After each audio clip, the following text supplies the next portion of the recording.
பெரிய water can நீங்கள் எடுத்து வச்சுக்கோங்க. அதுக்கப்புறம் இந்த வாட்டர் கேன் மேலே இருக்கக்கூடிய கவர் ஃபுல்லாக நீங்கள் ரிமூவ் பண்ணிக்கோங்க. நான் கவர் ஃபுல்லாக ரிமூவ் பண்ணிட்டேன், நீங்களும் ரிமூவ் பண்ணிக்கோங்க.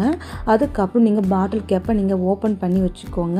அதுக்கப்புறம் நீங்கள் பாட்டில் கீழே வச்சுட்டு ஒரு பழைய கத்தியை வச்சு கேஸில் நல்லா நம்ம கத்தியை சூடு பண்ணிக்கலாங்க. சூடு பண்ண கத்தி எடுத்துகிட்டு இந்த வாட்டர் கேன் எடுத்துகிட்டு இந்த வாட்டர் கேன் மேலே நீங்கள் பாதியை கட் பண்ணிக்கணும். நான் வீடியோவில் காமிக்கிற பாருங்கள். இதே மாதிரி நீங்கள் பாதியை கட் பண்ணிக்கணுங்க. இந்த மாதிரி நீங்கள் கட் பண்ணிட்டு வந்துட்டு கால்வாசி மட்டும் கீழே நீங்கள் கட் பண்ணக்கூடாது. இதே மாதிரி நீங்கள் கட் பண்ணி எடுத்து வச்சுக்கோங்க. இது எதுக்காகன்னு சொல்லி பார்க்கலாம் வாங்க. நம்ம வீட்டில் நம்ம வலையெல்லாம் யூஸ் பண்ணிட்டு அங்கங்கே வச்சுருப்போம் இல்லையா, அந்த வலையில் ஃபுல்லாக எடுத்து இந்த பாட்டில் உள்ளுக்குள்ளே நீங்கள் போட்டு வச்சுக்கலாங்க.